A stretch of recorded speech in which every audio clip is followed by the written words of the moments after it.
Nous sommes fiers de vous présenter les activités qui ont lieu dans nos écoles pour cette année. Le camp Mamawi rassemble des jeunes des Premières Nations et des écoles françaises de la région de Kapuskasing.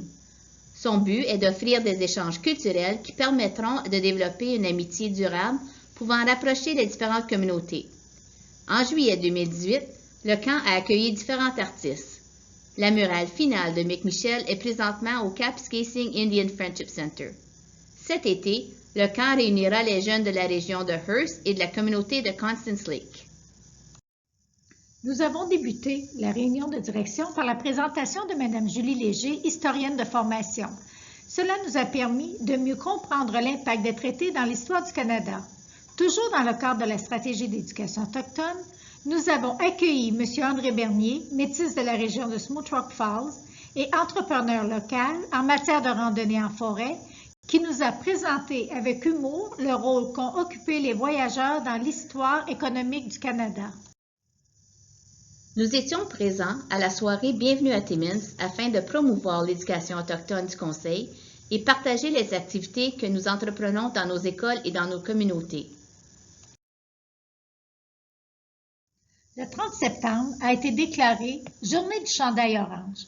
Cette journée marque la reconnaissance du tort que le système des pensionnats indiens a eu sur l'estime de soi et sur le bien-être des enfants ayant fréquenté ces pensionnats.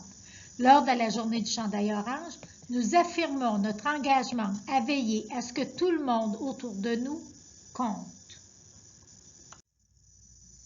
Des élèves ainsi que des membres du personnel de l'École secondaire catholique Nouveau Regard de Cochrane et de l'École secondaire catholique Thériault de Timmins et du Conseil se sont portés volontaires pour fabriquer des tambours et des hochets pour le Conseil. Ces derniers seront disponibles pour emprunt aux écoles. Gerald Chum du Innu Friendship Center partage des renseignements lors des ateliers. Suite à la fabrication des tambours, Gerald Chum nous a fait vivre la cérémonie de naissance des tambours. Cette formation nous a permis d'aller de l'avant afin d'animer l'activité des couvertures de Carols et de faire vivre cette belle expérience à nos élèves. Nous avons également accueilli des gens de différents conseils francophones. Cette formation a été offerte par 2 animatrices de l'organisme Carols. Mick est une artiste graffiti franco-ontarienne de Nipissing-Ouest, engagée auprès des jeunes.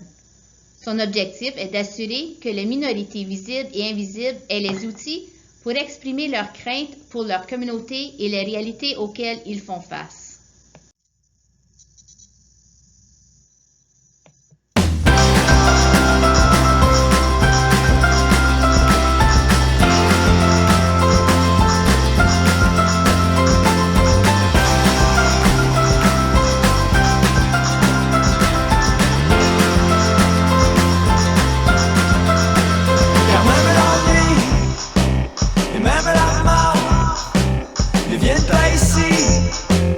Dis-moi si j'ai tort, en lui dans la nuit, étoiles dans nos corps, oublions nos vies, réécrivons l'histoire, il faut tout réinventer, il faut se réinventer, il faut se coller.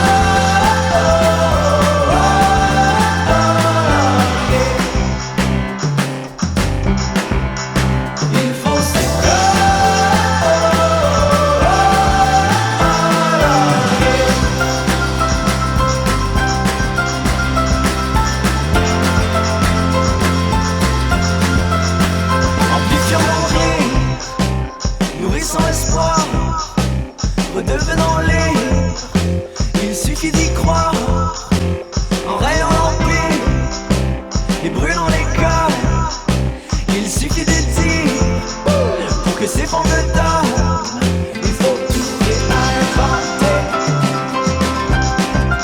il faut se réinventer,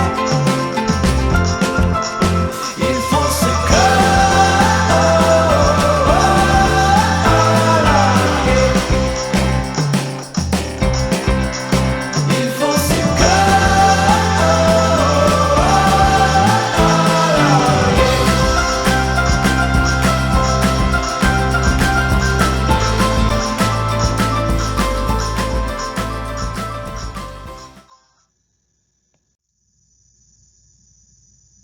si le ciel est triste, que l'âge touche le soleil, que les vagues dansent sur un autre rythme, et à ton réveil, je serai là, je serai là. Même si les jours sont longs, chaque heure est à franchir. Si tu cherches encore la maison, faire un choix, ça te déchire. Je serai là, je serai là.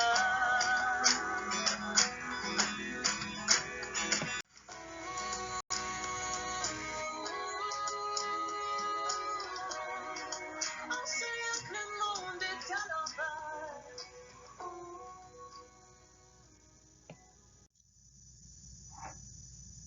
Par l'entremise de divers ateliers, entre autres celui avec Micheline Boisvert, sénatrice de la région de Chapleau et survivante des pensionnats indiens, les élèves ont pu découvrir leur richesse personnelle et tout en développant davantage leur sentiment d'appartenance et d'engagement.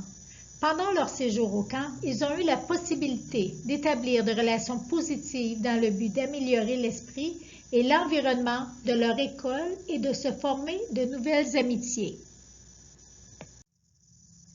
Depuis 2016, nous célébrons la semaine de reconnaissance des traités la première semaine de novembre de chaque année.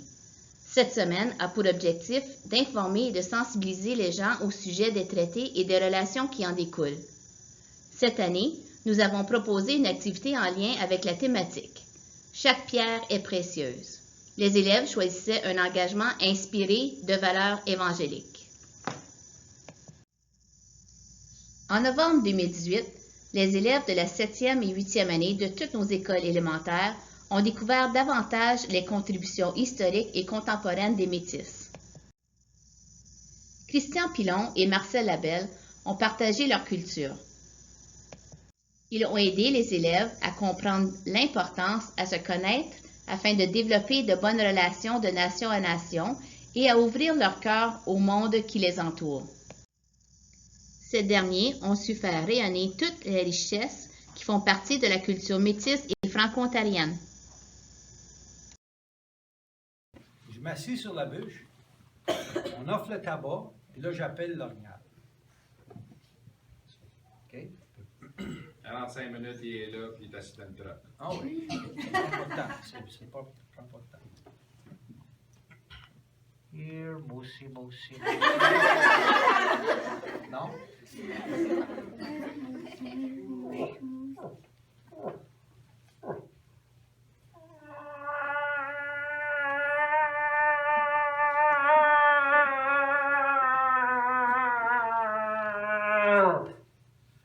Ça 3 fois, je m'assis 10 minutes.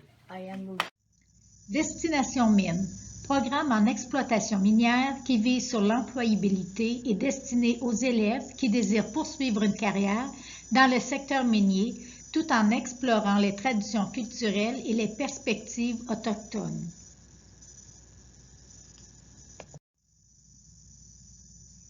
En début février, Samian, artiste aux 1000 talents, est passé dans nos écoles secondaires afin d'entamer des discussions avec nos élèves et notre personnel.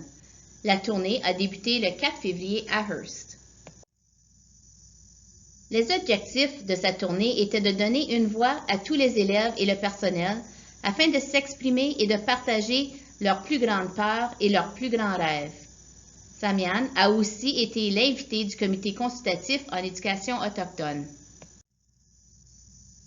L'un des buts de la tournée était de faire tomber les stéréotypes, encourager les valeurs chrétiennes, ainsi que d'accroître l'ouverture à la diversité culturelle. La tournée s'est poursuivie à Cochrane et s'est terminée à l'école secondaire catholique Sainte-Marie à Témiscamingue Shores. Cette année, le thème choisi par notre comité consultatif pour la semaine de reconnaissance des peuples autochtones était « Mon identité, ma fierté ». Les élèves cherchent à s'identifier à des personnes qui leur ressemblent. La campagne « Mon identité, ma fierté » leur permet de faire connaissance de modèles accessibles francophones autochtones. Ensemble, Nous travaillons à adopter une attitude de respect, d'ouverture et de compréhension afin de créer un environnement accueillant pour tous. Cette année, l'artiste était Samantha Matthews, une jeune activiste CRI de la région de Baie James et d'Hudson. L'École catholique Sainte-Anne à Hearst, l'École catholique Saint-François-Xavier à Mathes et l'École secondaire catholique de Hearst ont participé à divers ateliers tels que la fabrication d'une couverture perlée de réconciliation, la fabrication d'oies de tamarack avec les enseignements d'un aîné. Lors d'une visite à la Première Nation de Constance Lake, des enseignements traditionnels ont été offerts par les personnes de la région. Les élèves ont appris à construire un abri pour la chasse à l'oie et à les éplumer. S'en est suivi d'une fabrication de leurre et un concours du cri de l'oie. La présentation s'est terminée par une dégustation de la viande d'oie. Les élèves ont aussi bénéficié d'un atelier de fabrication de paniers d'écorce. Les élèves de la 10e année de l'École catholique Jean Vanier de Kirkland Lake ont entrepris plusieurs actions de transformation en conscience critique appuyées par Dr. Ruth Beatty de l'Université de Lakehead et la Première Nation de Matachuan. La phase 1 du projet a commencé par une visite dans la communauté de Matachuan. On voit l'aînée Vina Hendricks en train de nous enseigner l'Anishinaabe-Mowen. Miigwech, Vina.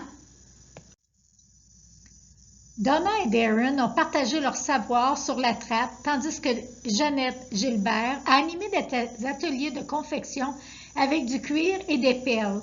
Nous avons eu la chance de déguster de la bannique autour du feu. Retour à l'école le lendemain après le dîner. Nous avons co-planifié les 4 jours en classe avec les aînés, les enseignants, l'équipe pédagogique du conseil et la chercheure Ruth Beatty. 2 semaines plus tard, les élèves ont confectionné des médaillons tout en vivant les mathématiques autrement.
Nous avons accompagné Mme Alexandra Fortier, coach de leadership, à une soirée d'information à l'École secondaire catholique de Hearst et une autre soirée à l'École secondaire catholique La Cité des Jeunes de Kapuskasing.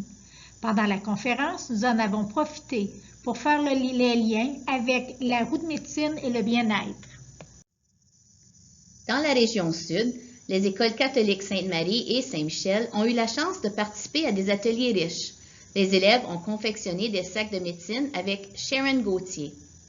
Carl Chevrier est venu parler aux élèves de la 2e année au sujet de l'importance des animaux, des arbres et de la nature. L'École catholique Saint-Louis a participé au mini-powwow organisé par l'École de la Première Nation de Témiscamingue.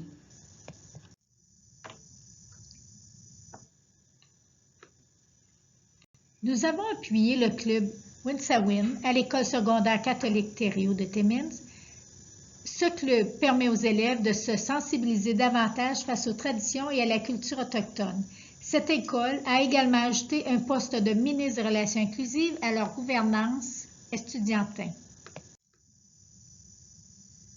George Cucci, un sergent retraité du détachement de la police provinciale de l'Ontario, de la Première Nation de Nipissing, fournit des ateliers de sensibilisation à la culture autochtone. En nous ouvrant sur l'histoire, les traditions et les réalités des peuples autochtones, nous pouvons contribuer au façonnement d'un avenir meilleur et de la réconciliation. Le tout se déroule le 11 et 12 juin et vous y êtes tous invités. Lors de la Journée nationale des peuples autochtones du 21 juin, plusieurs activités auront lieu dans chacune de nos régions. Cette année, le Conseil aura un kiosque à Kapuskasing.